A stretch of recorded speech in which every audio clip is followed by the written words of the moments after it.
A political shockwave has just hit Westminster. Moments ago, reports confirmed that UK Prime Minister Keir Starmer has reached an agreement with China. This is far more than a routine handshake or standard announcement. The deal has the potential to reshape Britain's stance on trade, security, and international diplomacy. The question is immediate and pressing. Is this a bold step forward, or a risky gamble that could jeopardize Britain's future? The agreement between Starmer's government and China has been described as one of the most significant diplomatic moves in recent years. Emerging details suggest it spans multiple sectors, enhancing trade between the two nations, opening channels for investment, and laying the groundwork for closer collaboration on technology and green energy. While previous UK-China agreements have often been limited or cautious, this one is being framed as a breakthrough, an effort to recalibrate a complex relationship. For years, UK-China relations have been tense. Issues such as espionage concerns, human rights debates, and security fears around Chinese technology firms have created an atmosphere of mistrust. Under earlier governments, the UK oscillated between describing China as a strategic partner and a security threat. That uncertainty left business leaders perplexed and policymakers divided. Now Starmer appears determined to provide clarity, favoring direct engagement over distance. Trade sits at the core of this deal. Reports indicate that Britain will broaden access for Chinese businesses in key industries, while China will open new opportunities for British exports, from financial services to consumer goods. At a time when the UK economy is grappling with inflation, sluggish growth, and the lingering effects of Brexit, the government is presenting this agreement as a way to inject new momentum. For Starmer, the focus is on jobs, investment, and maintaining Britain's competitiveness in a world dominated by global superpowers. Beyond trade, the deal reportedly covers cooperation on climate change. Both countries have committed to sharing expertise in renewable energy, with joint projects focusing on wind power, electric vehicles, and carbon reduction. This element of the agreement allows Starmer to present the deal not merely as economic pragmatism, but as a step towards addressing global challenges that demand collaboration rather than confrontation. However, not everything is straightforward. The agreement also contains contentious elements, including academic exchange programs and technology partnerships. Critics are already warning that closer engagement with Chinese firms could expose sensitive data and pose national security risks. This is where Starmer faces his greatest challenge, balancing the economic advantages of the deal against the political risk of appearing overly close to Beijing. For now, the Prime Minister is portraying the deal as a success. In his statement, Starmer stressed that Britain must remain open to the world and confident in its international partnerships. He argued that turning away from China would isolate the UK at a time when global cooperation is more crucial than ever. By securing this agreement, he aims to demonstrate that his government can deliver concrete results swiftly, projecting authority both domestically and internationally. This is only the beginning. In the following sections, we will examine why the deal is so significant, how it could transform UK-China relations, and why critics are already sounding alarm bells. This agreement between Starmer and China is not occurring in isolation. To grasp its full significance, it is necessary to consider the broader context of global politics, economics, and Britain's current role on the world stage. For decades, China has been among the fastest-growing economies, evolving from an isolated nation into a global powerhouse. Its influence now spans nearly every corner of the world. From Africa to Latin America, from Asia to Europe, major economies have faced the same difficult question: how should they approach China? Should it be treated as a partner for commerce or a rival to be kept at arm's length?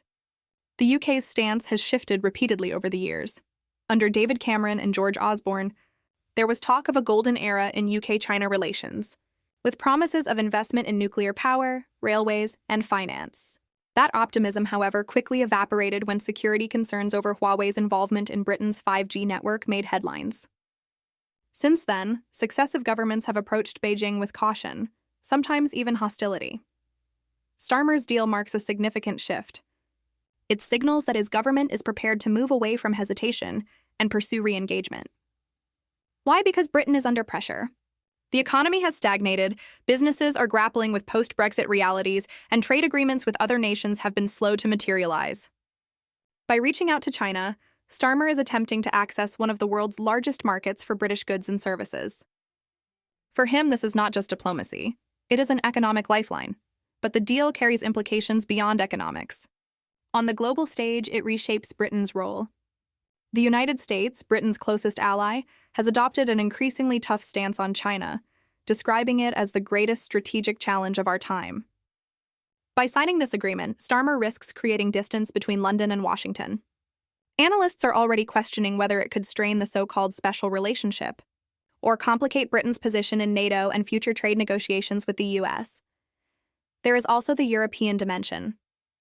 The EU has struggled to balance its relationship with China, torn between the appeal of investment and the risk of dependency.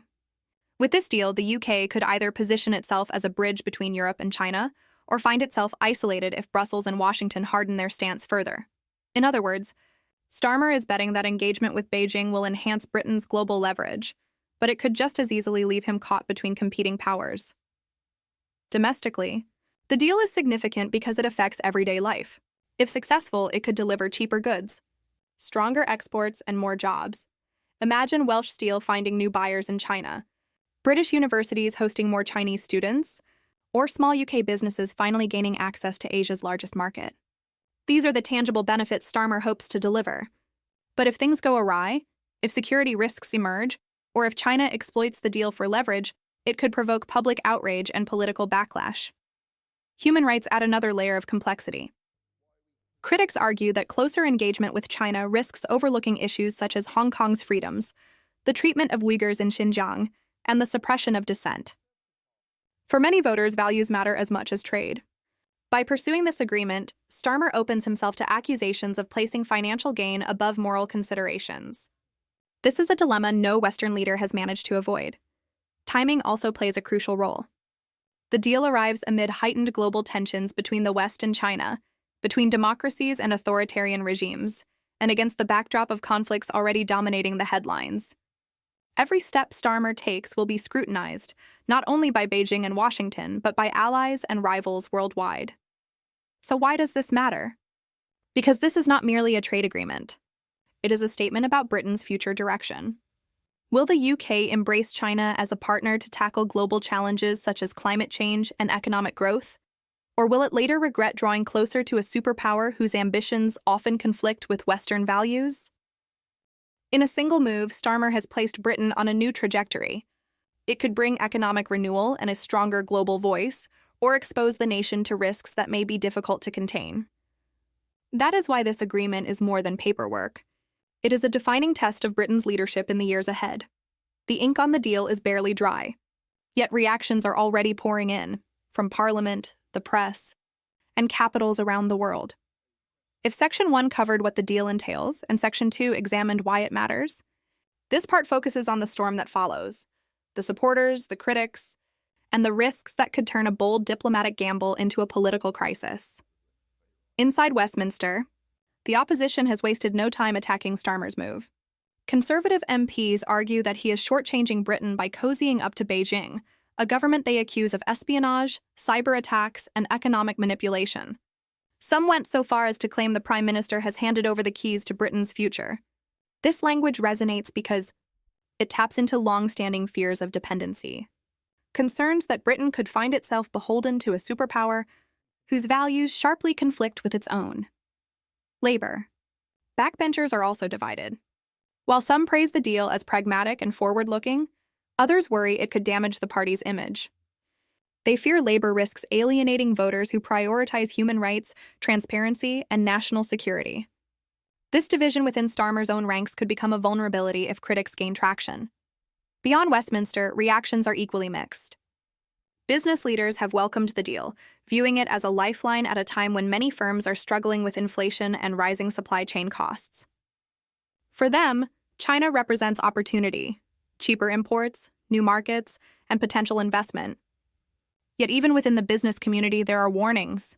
Some CEOs fear that today's handshake could become tomorrow's trap, with Beijing using economic leverage to extract political concessions. Internationally, the risks become even sharper. Washington is watching closely.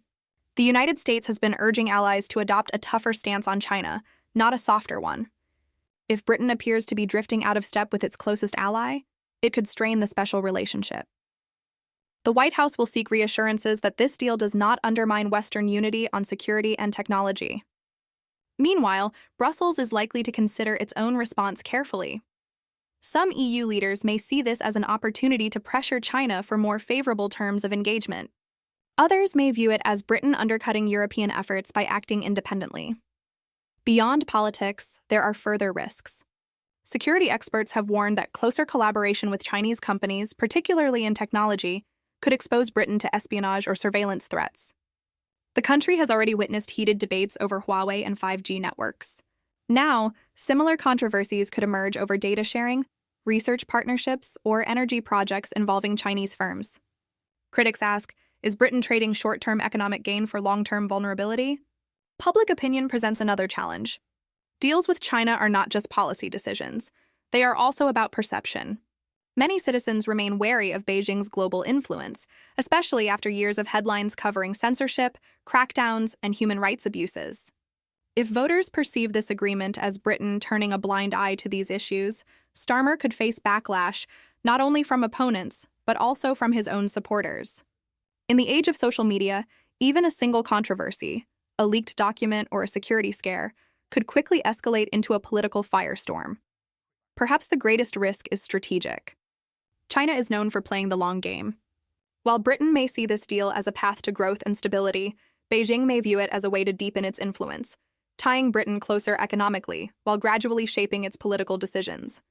If that perception takes hold, the agreement could be characterized as naive, a trap set by a global superpower that rarely offers concessions without expecting something in return. In short, reactions to this deal reveal a profound divide. To some, it represents a bold step toward prosperity and global leadership. To others, it is a perilous gamble that endangers Britain's values, security, and independence. In truth, both perspectives may hold validity. Every major deal brings both opportunity and risk, but few carry the weight of history quite like this one. The agreement is signed, statements have been issued, yet the real story begins now. What happens in the coming weeks and months will determine whether Starmer's deal with China is remembered as a bold success or a political miscalculation. The first test will be implementation. Every trade and cooperation agreement looks promising on paper, but the challenge lies in turning commitments into action. Will Chinese markets genuinely open up for British exports, or will hidden barriers persist? Will investment flow smoothly into the UK economy, or be slowed by bureaucracy and suspicion? These early steps are crucial, as both supporters and critics are watching closely to see whether the deal produces tangible results. The second challenge concerns balancing alliances. Britain cannot afford to disregard the concerns of partners in Washington, Brussels, or NATO. If Starmer moves too far toward Beijing, he risks alienating allies who view China as a rival rather than a partner. This could spark diplomatic tension, especially if the United States believes Britain is straying from its commitments on security or technology. To navigate this, Starmer will need a delicate strategy, demonstrating he can engage with China while reassuring allies that Britain's core values and security interests remain protected. Domestically, the deal will be tested by public opinion. For now, the story is fresh and reactions are mixed. But as details unfold, voters will begin to judge whether the agreement improves their daily lives. If jobs are created, goods become cheaper, and sectors such as green energy or manufacturing gain momentum, Starmer can point to concrete successes. Yet if scandals arise, such as a security breach or evidence that Beijing exerts undue influence, the deal could swiftly turn from a political asset into a liability. Britain's stance on human rights and democracy has long been central to its global identity. Critics will continue to challenge Starmer on whether this deal softens the UK's voice on issues such as Hong Kong, Tibet, or Xinjiang. The Prime Minister will need to demonstrate that economic engagement does not equate to silence on values. If he fails to balance prosperity with principle, opponents will seize the opportunity to portray him as weak or compromised. Looking ahead, the broader question is clear. What role does Britain want to play in the world? Since Brexit, the UK has been seeking its place on the global stage. This deal suggests Starmer views engagement with China as part of that answer, but the path ahead remains uncertain.